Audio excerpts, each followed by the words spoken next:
Hello, Louisiana. I'm Kerry Martin, and this is the Voice of Louisiana Agriculture podcast for Thursday, August 29th of 2019.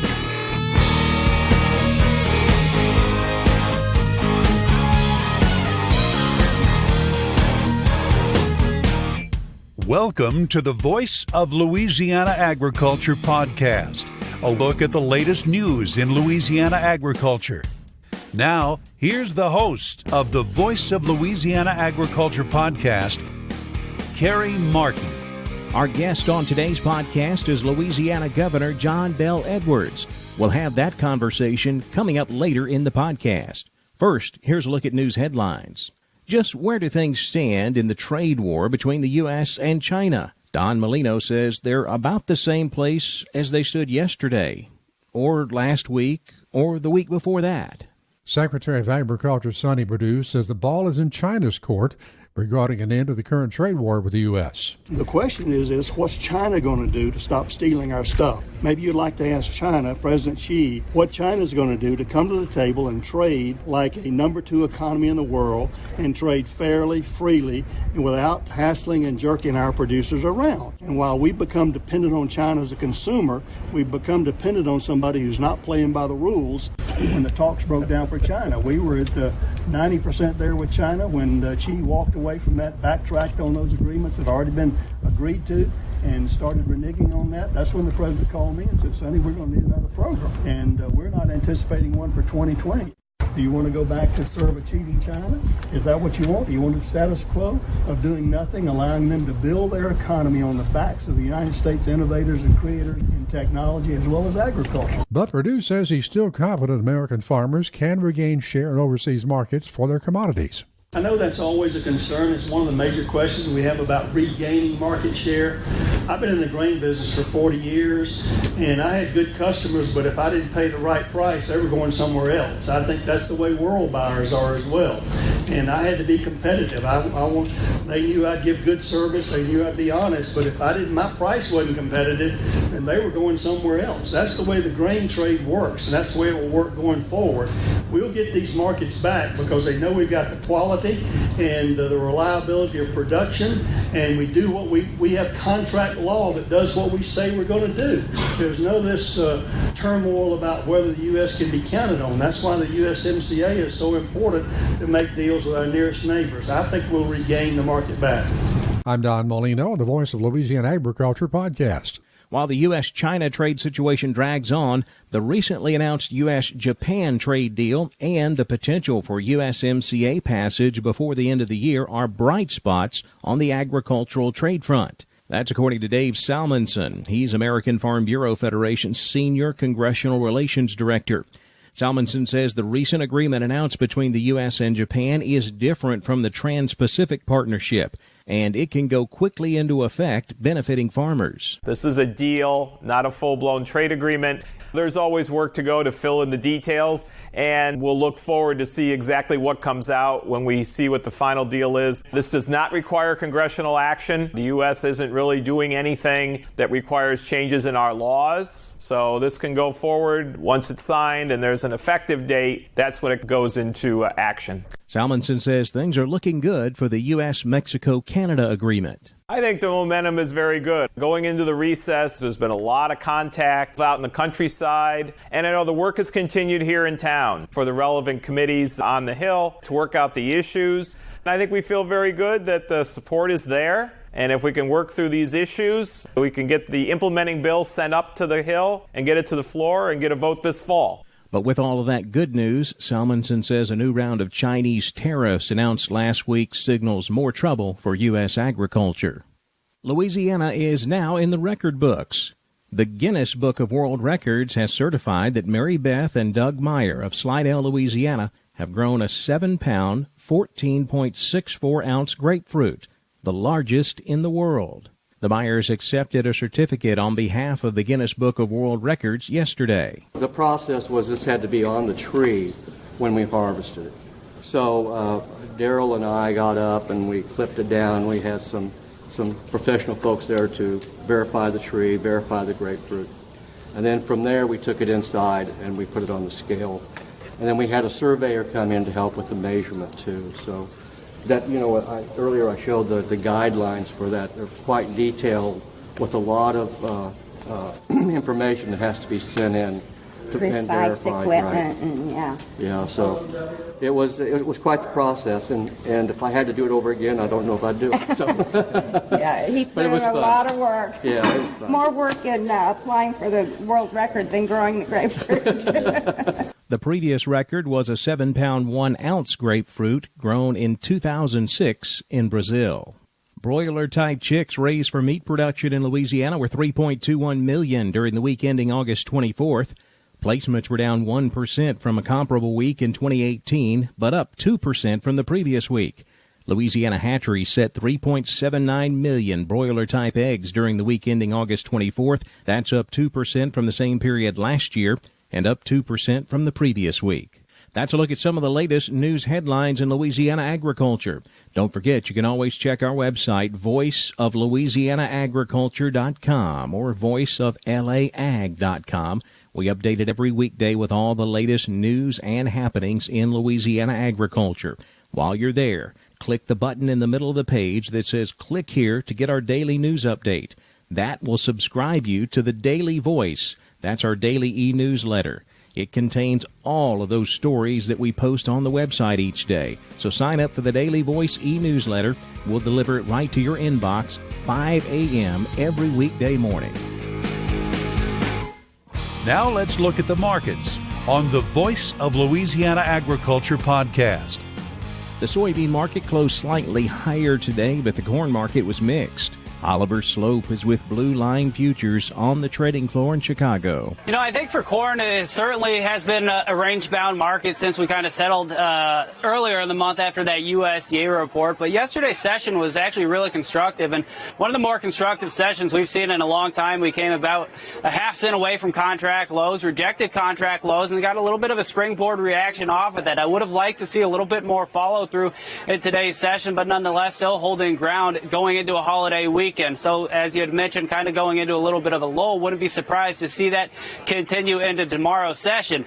But I still remain halfway optimistic on this crop, especially if we start getting this cooler weather to come to fruition, and then you raise concerns about a potential frost. And when you're looking at some of the late planted stuff, that obviously raises a lot of concern, and I think there's some premium still to be put in the market if that does play out. So 381 on the resistance side of things is the level we're looking at. If we can achieve consecutive closes out above here, wouldn't be surprised to see the market work back towards that gap from the last USDA report and the limit down move near 392.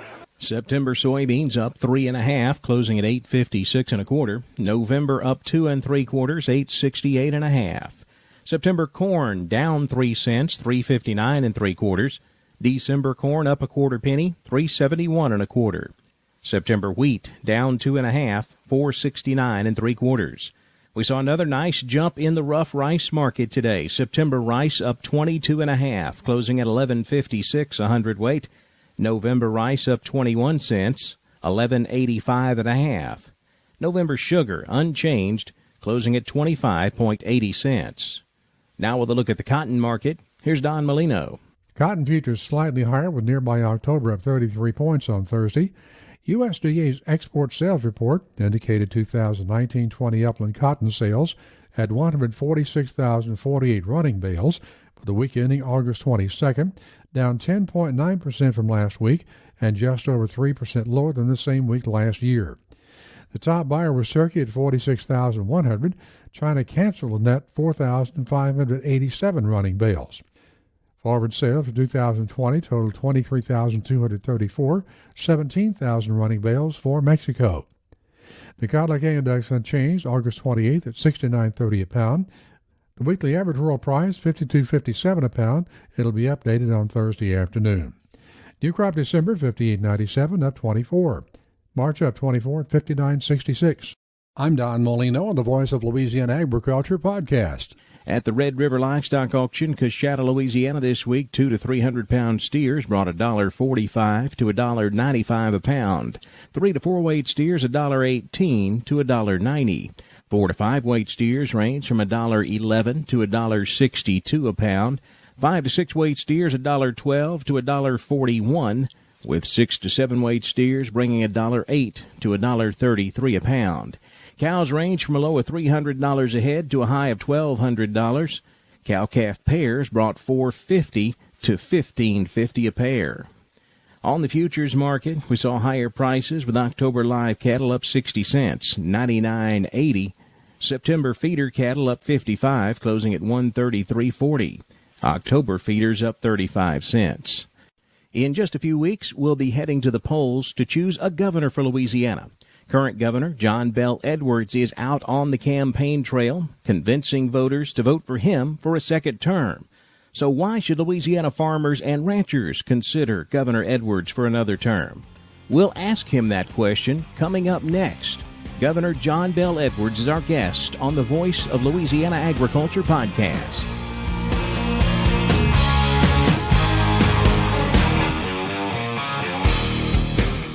This is Trace Atkins for the Louisiana Farm Bureau Federation. Believe it or not, your food doesn't come from the grocery store.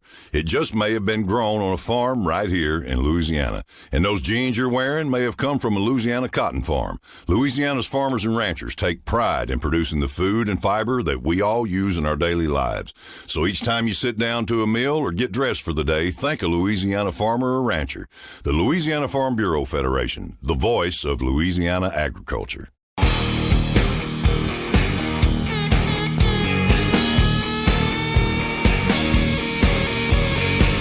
The Voice of Louisiana Agriculture podcast. Our guest today is Governor John Bel Edwards. Governor, thanks so much for joining us here on the Voice of Louisiana Agriculture podcast. Gary, thank you so much. It's great to be with you and all your listeners. Well, Governor, I am interviewing all three of the major candidates for governor, and of course, you're up for re-election this year, and I wanted to talk to you about some agricultural issues. I want to make sure that the farm audience out there in Louisiana understands about you, about your background, about some of the things that you've done for agriculture since you've been governor. So let's dive in, and I want to first ask you about your background. I know that you have an agricultural background. Tell me about that. Well, I grew up in northern Tangipahoa Parish in and around Amite. My father owned a dairy farm that we worked at, and I also worked in the produce fields, picking bell peppers and cucumbers and tomatoes and that sort of thing in the summertime. And so have a really good appreciation for the role that agriculture plays, not just in our state, but in the country, and how important it is that we actually produce the food that we need. You know, food security is incredibly important, but also have an appreciation for the way of life in rural communities and people who grow up on farms and ranches, and also those who fish for a living and that sort of thing. So it's one of the things that makes Louisiana special and unique, and not just the industry, but the people who engage in it. And so I certainly had a healthy dose of that growing up, and there's still an awful lot of that in Tangipahoa Parish, and in terms of strawberries and other fruits and vegetables that are grown there. And so, yeah, I appreciate you asking the question. It brings back a lot of memories, a lot of early mornings getting out of bed to go milk those cows. Well, Governor, you went on to attend West Point. You joined the Army. You went to law school. You became a legislator and then governor. Tell me how that farm background, that agricultural background, prepared you for all of the other things you did later in life. Well, first of all, you know, if you grow up on a farm and you participate in all the various activities, you have to have a work ethic. You've got to develop discipline and you know, be a hard worker. And those are attributes that make a positive difference regardless of whatever pursuit that you might undertake. You know, so whether it was going into the Army or going to law school, I will tell you that it was part and parcel to just my development overall, and it also gave me an opportunity, just because of where and when and how I was raised, to really make sure that I appreciated just nature and what God has blessed us with in terms of our fertile soil and some of the best climate anywhere in the world to farm, but also all of the things that make Louisiana the sportsman's paradise, and to be able to hunt and to fish and to really, like all farmers and ranchers and folks involved in timber and everything else, just understand that we're stewards of the earth. We don't own it, but we have to make sure that we take good care of it for future generations and leave it better than we found it. And so I think all of that played a role in my development. Well, Governor, let's go back 4 years ago when you were running for governor.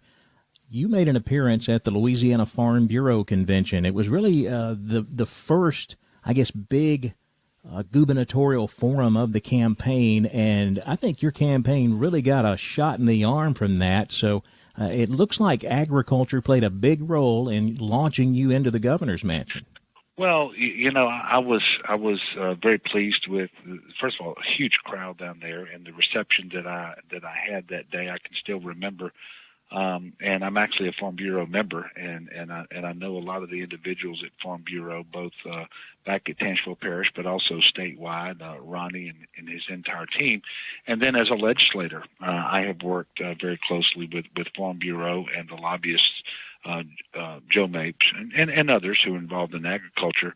And so, yeah, I remember that. And by the way, I went back to Farm Bureau this year in New Orleans for the state convention, but also the American Farm Bureau Federation came to Louisiana for its 100th anniversary this year, and I was able to go down for that. And I've always enjoyed being around people who farm and ranch for a living and live in rural Louisiana. We just have a lot in common, and the conversation seems to flow. And anyway, it's always been a lot of fun for me.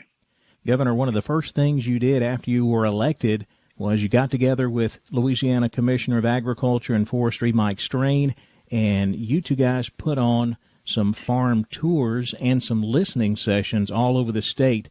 I don't think I remember a governor doing that in recent history. What was your motivation behind doing that? Well, Commissioner Strain and I have always had a very good personal and working relationship, and it was something that we talked about early on, and I don't know the last time it was done, maybe never, but I know it hadn't been done in many decades.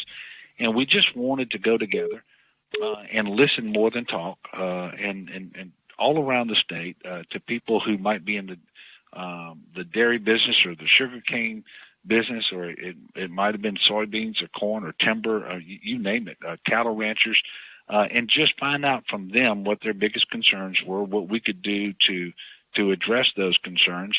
And the commissioner and I were able to do that over the course of a period of time, and we visited literally every corner of the state, and that was a great exercise for me. I've always enjoyed meeting with and talking to and really hearing from the people across Louisiana, and I will tell you, I think it really helps. For example, a lot of the concerns we heard dealt with transportation infrastructure, especially rural bridges, which are too often posted, and they make it more difficult for farmers to get their crops to market, for example, because they have to go so much further.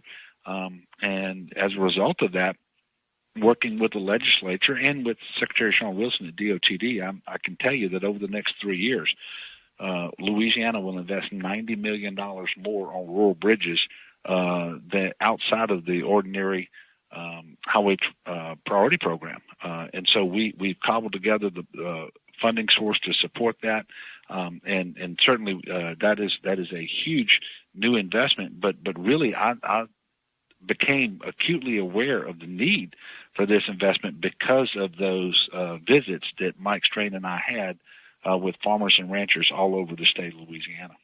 Governor, you had some tough fights in the legislature over the last 4 years, but you survived them. And one thing that stuck out to me in a lot of those fights when we were talking about taxes and tax exemptions, you came out up front and said that you were going to help protect agricultural tax exemptions. And you made good on that, and those were preserved. Tell me about why you made that stand to protect agriculture. Well, Kerry, when I came into office, the state general fund deficit was $2 billion for the first full year. That was the largest in the history of our state. And hard decisions had to be made because we are obligated under our Constitution to deliver a balanced budget every year. We can't run up the debt and have annual deficits and that sort of thing. And we looked for every cut that we could support. We looked for every way to save money. And then when it came to taxes, the first effort, and I think rightly so, is before we looked at raising rates, we tried to figure out what tax expenditures, what exemptions, deductions, and credits, and so forth that we could reduce in order to make sure that we dealt with that deficit. And as a result of looking at exemptions, obviously there were some people, not many, but some people inside of state government, in terms of the legislature and outside, who pointed to all exemptions, including those like sales tax exemptions on inputs for farmers, whether it's seed, feed, fertilizer, diesel, whatever. But we put those off limits early on. I made a commitment not just to Mike Strain, but to individual farmers and ranchers and to the Farm Bureau. We put those off limits, and we were able to honor that commitment. And I'm happy to say that we never did anything on the revenue side that adversely impacted the farming community of the state of Louisiana. And so I think that's important because we recognize what that margin is like, the difficult conditions out there that farmers and ranchers face, the unpredictability of the weather, for example, and then quite honestly, even without any tax being associated with it, the cost for feed, seed, and fertilizer goes up enough on its own. We didn't need to do anything with respect to the tax situation. And so I'm happy that we were able to deliver on that, and I will tell you that the farming community across the state of Louisiana really stepped up and made their presence known, not just to me, but to the legislature, and they did a great job. And I'm happy to report that today we're in a much, much better place. The deficits are gone. We're running small surpluses now, and we're making critical investments, including in things like education, higher education, and the research that we need to make Louisiana stronger, including at our ag centers, that's benefiting farmers and ranchers all across the state. Well, Governor, if things go your way and you're reelected for another term, what do Louisiana farmers and ranchers have to look forward to out of a second John Bel Edwards term as governor? Well, we're going to continue to make infrastructure investments across rural Louisiana that will assist our farmers. We're going to make sure that we invest in the Port Priority Program, which is the biggest return on any investment we make, and it is significant for our farmers. For example, we need to increase our cold storage space because we have the opportunity to have a lot more poultry production in Louisiana. The bottleneck is with the cold storage down at the ports so that we can store it and put it into containers and ships and move it out. Well, I'm working with Mike Strain on that. Obviously, we're working right now to get a crusher in and around the Port of Baton Rouge so that soybeans, there will be an additional market there, and that's an expensive proposition, but we're actively working on that now, talking to Dreyfus and to others about moving in that direction. We're going to continue to do a lot of things across the state of Louisiana to benefit farmers and ranchers, including dredging the Mississippi River. 60% of the nation's grain gets exported through our ports in Louisiana along the Mississippi River, including the grains grown here. If we can get the river to 50 feet to Baton Rouge, we'll then do 75% of the nation's grain. We're also going to continue to do things like invest in infrastructure along the rails of Louisiana. At the port of Baton Rouge, for example, we're investing significantly in a chambering yard that will allow long unit trains to bring grains down to Dreyfus, but also allow for Drax Biomass to bring down the wood chips that they are exporting back to the United Kingdom for energy. And it just makes that entire operation much more efficient, much more viable, and that's going to keep folks employed in the timber industry in Louisiana.